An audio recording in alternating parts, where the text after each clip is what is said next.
Hi guys, welcome back to my channel. My name is Alyssa, and this channel is about the law of attraction, building self-empowerment, and conquering limiting self-beliefs.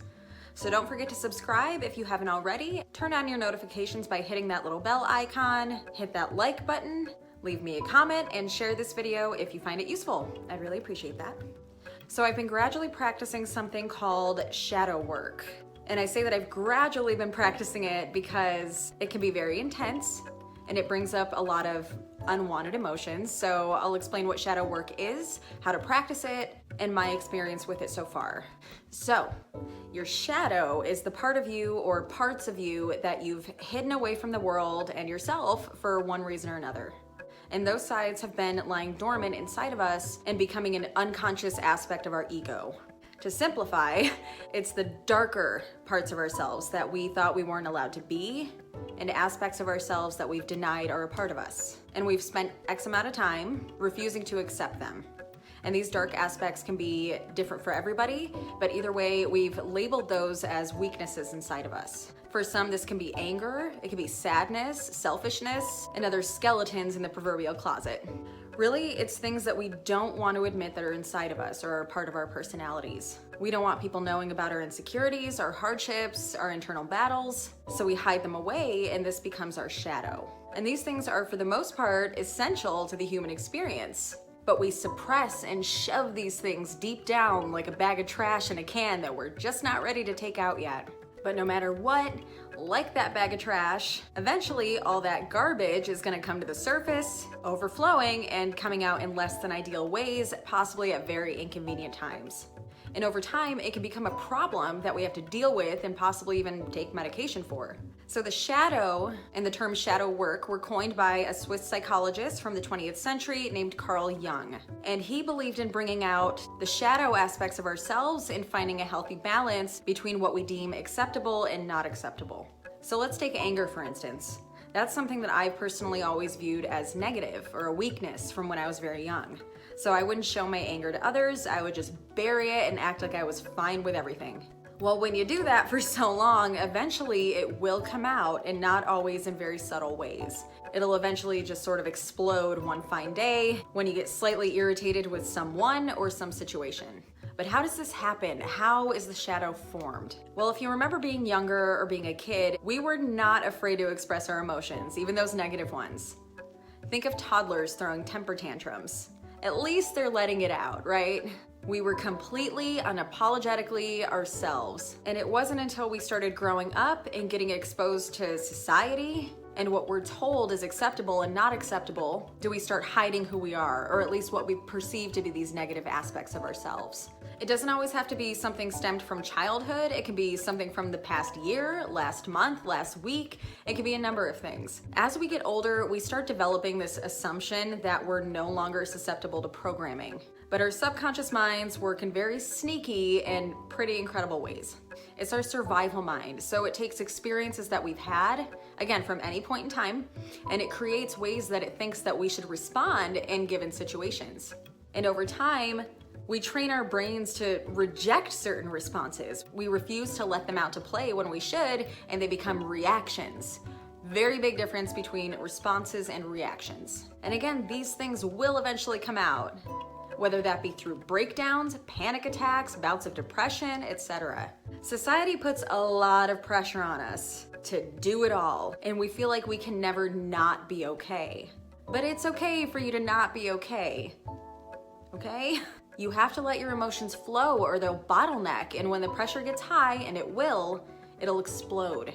You have to release negative emotions or they'll sit inside of you and start affecting you physically and mentally. Those low vibrational emotions are not meant to stay inside of you like you've been allowing them to. So there are several ways that you can practice shadow work and bring these aspects of yourself to the surface so that you can sort them out and deal with them accordingly. And in doing so, your relationships will improve because you'll respond to stress in healthier ways. You'll speak your truth and communicate with others more easily and positively. You won't blow up on people. You'll have less self-destructive and less self-sabotaging tendencies. Your mood will be more stable. It'll make you more self-aware. The list of benefits goes on and on. So yeah, it's worth the process.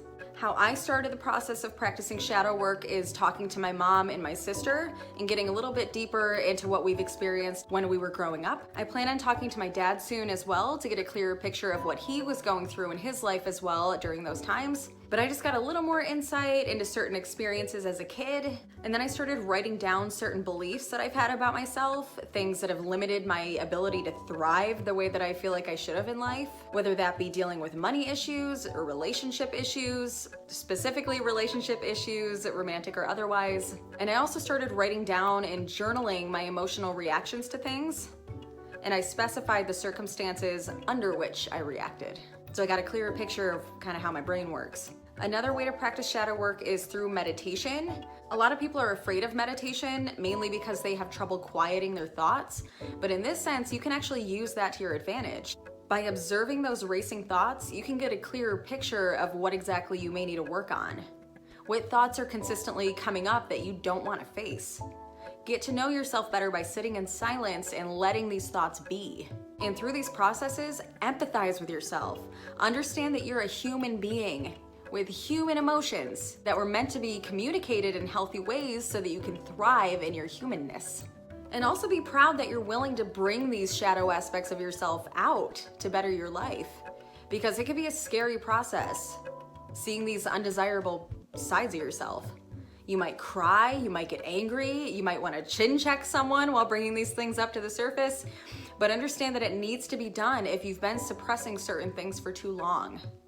And don't go in with the intention of getting rid of these things about yourself. You need to be angry and sad and selfish sometimes, but again, it's about finding a healthy balance. Your emotions are your internal compass, and they're not going anywhere. But the point of shadow work is to be able to handle them in the best ways possible. My experience with shadow work led to an instant breakdown because I had suppressed so much throughout my life. Throughout my childhood as a teenager and even through most of my adulthood so far, I've held so much in, whether that be anger, an unpopular opinion, sadness, something that offended me, etc. Even now, I sometimes have trouble speaking my truth to others, mainly to protect those people's egos. But also because confrontation is something that I really have trouble with. I cannot stand the idea of creating tension in any situation, so I'd rather just shove those thoughts and those emotions down and act like everything's fine. I know that's a lot of you too. To be honest, I grew up thinking that I had to be the perfect woman, otherwise no man would ever want to be with me. And that's nonsense, by the way. Of course, this is before I learned about the useless need for validation from other people when I should have been seeking that in myself. But most of us don't learn that until later on in life anyway, because it's not necessarily a subject they teach in school, but I digress. Anyway, I thought in order to be considered acceptable, I couldn't show anger. I had to go with the flow with everything that everyone else wanted to do, and that it was my job to please everybody and put other people's needs before my own.